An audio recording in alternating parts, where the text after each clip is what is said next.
Assalamualaikum warahmatullahi wabarakatuh. I'm Hanis Maisara bin Ibrahim. I will start with the 1.0 introduction. Is the Malaysia IT market is one of the most development market in the South Asian region. Based on Internet Stats 2016, state that Internet users in 2050 is 20.6 million. It shows that ICT market has a strong growth fundamental, including rising income and a high-tech focused national development plan. And meanwhile, based on data from Department of Statistics Malaysia and PECON 2016 and 2017, the ICT industry expand by 6.8% per annum from 2011 to 2050. This is the best prospect industry sector for this country. Okay, next is a literature review.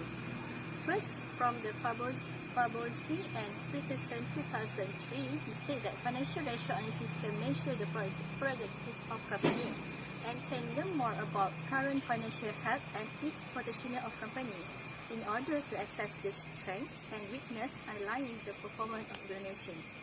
Meanwhile, from the Siemens 1999, he says that success of company will bring a profit growth and also amount optimism to company.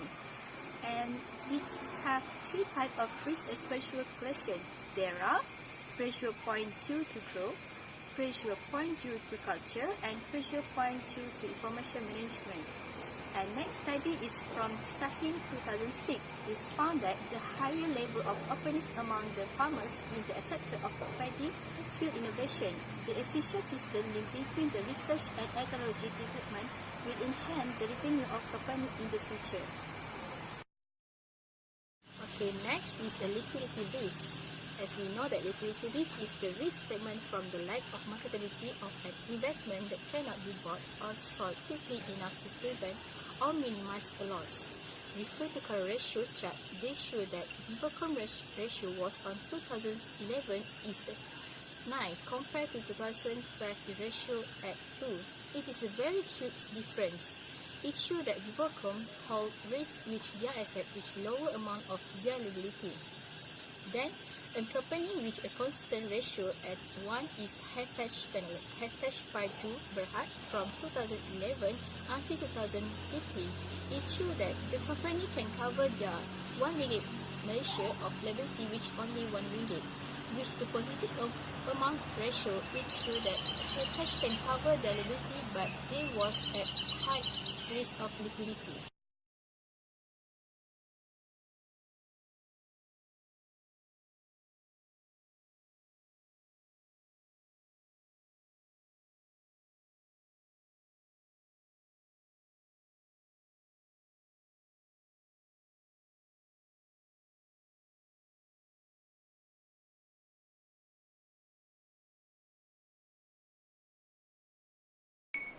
Assalamualaikum. My name is Siti Kemagia binti Seja. Metric number 234361 will continue about the discussion topic under ANOVA and stepwise regression analysis. Main thing in this part, we want to interpret whether the independent variables are related to the dependent variables or not. In our assignment, the predictor that we use is ROE, GDP, board of direction remuneration, inflation rate, and others rates. For the dependent variables, we are still using the return on asset ROA to measure the relation. As you can see in the table, the R value is 0.963. That means they have a high degree of correlation among the variables. Besides that, the R square amount also shows a good measurement. It is because the higher percentage is the good predictor for the analysis. In this table, the changes of the predictor's value are also related to the changes of the dependent variables, which is ROA. Next, we go to the ANOVA regression table. When talk about the ANOVA, we usually mention about the significant value. On this table shows a statistically significant difference between the group of the means.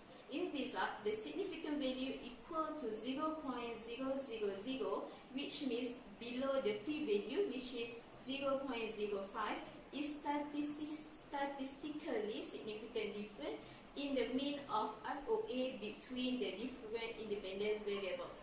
Next, we are go to the market risk, which is based on the line graph.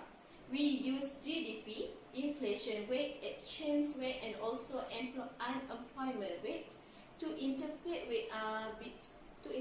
the risk in the market. Firstly, the GDP have a highest percentage on year 2014, same as the inflation rate. It shows that whenever the GDP increase, the inflation rate also increase directly.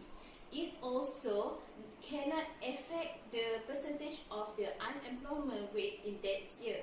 Next, what we can see in the situation in year 2013, where the inflation rate is falling down until 2.1%, but the unemployment rate is remain stable on 3.0%.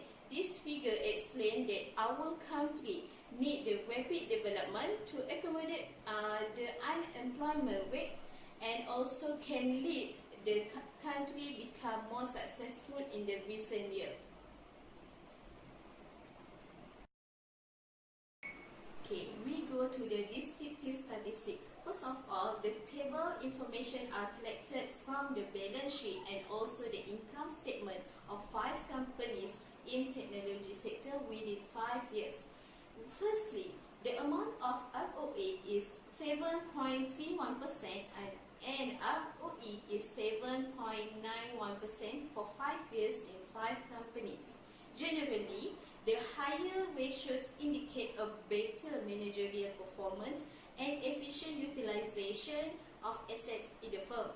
For the average collection period, the mean is 283.3325 or 283 days, with standard deviation of 366 days, with the maintained collection days, minimum collection days of 4 days to the longer time of which is 1,370 days. The lower number of the days is interpret the more efficient the firm to collect the payment from its customer. Okay. Meanwhile, the minimum value of current ratio is 1.10 to 90.30 something, and equal to the mean of 8.8537. Regarding the study of Wahlen, Begins, and also Bradshaw, they stated that to generate large and the stable amount in the cash flow, the company should have a low of the current ratio. Besides that, the average of gross domestic product, which is GDP, is 5.3%, with the minimum value on 4.7% to 6.0% of the maximum value. In general, Malaysia's macroeconomic fundamentals would remain strong, with the unemployment rate of 3.0% within 5 years. Thank you. Okay, Assalamualaikum warahmatullahi wabarakatuh. I'm Muhammad Firdaus Izani bin Muhammad Zaman 233674. Okay, today I will present about the recommendation for the my group assignment with topic risk and performance of the technology industry in Malaysia. Okay, we have make the assignment for the 5 companies in the 5 years. So there we have 3 recommendations. Firstly, improve the practice of the corporate governance to improve the profitability. Second, define the scope of the action. And the third, improve the company liquidity management. Okay, firstly, for the improve the practice of the corporate governance to improve the profitability. Firstly, some company did not reach their performance at a high level, probably because it affected by the operational risk of their company. So, operational risk can cause the loss, which resulting from the people, system failure, and the other external factor. So now, the operation of the company must be controlled by the good corporate governance. With a good corporate governance, it can improve the company performance and resulting increase the profitability of the company. Okay. For the secondly, it define the scope of the action. Okay. For the second recommendation, define the scope of the action. Each of the company required to know the scope of their project. It is a vital step in making realistic assessment of its ultimate impact.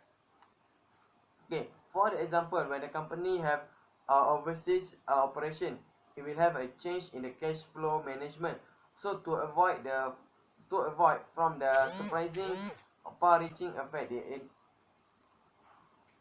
so to avoid from surprisingly far-reaching effect is needed to define the scope of the action and tailor solution to need of the stakeholder. Okay, for the third is improve the company liquidity for the third, improve the company liquidity management. Okay, firstly, good liquidity management was can make the management very well and a good profitability. So now we can see here for the good profitability and the well management, it might have the good liquidity management.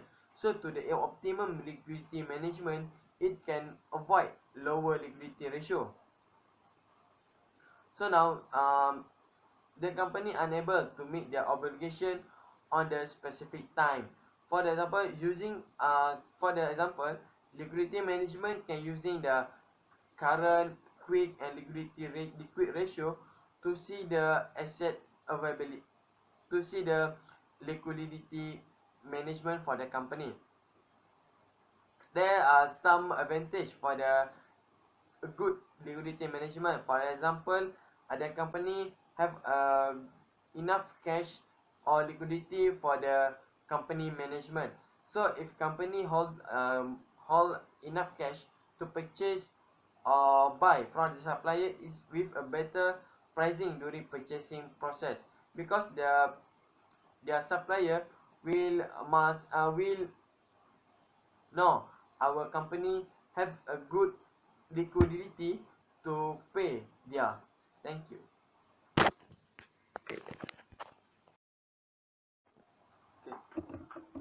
For the conclusion, that's clear that financial analysis is very important tools in order to measure the firm performance. Okay. All the important aspects need to be included in the analyzing. For the example, like liquidity ratio, operational risk, and some systematic risk, because it is influence the profitability of the firm or the company. From the explanation and illustration of the five company from the 2011 until 2015, the financial statement of the five company in the technology industry has been analyzed. So from the analysis, it is finding that each company must make sure that all ratio must be below the standard of benchmark. And for the second is, each company should have a good corporate governance to reduce any inefficiency, that reducing the ability of the company in generating more profit. This one, for the company, they must make sure they have a good corporate governance to improve or to maximize their profit. After that, company must maintain or must improve their profitability and the implementation of the liquidity management and the inventory control with the following trend or cycle of the market should put in consideration should put should put into consideration as a part of profitability contribution. So for the lastly, we hope that our study will be useful to the firms of the industry that to improve their performance and help them to maximize their profit. Thank you.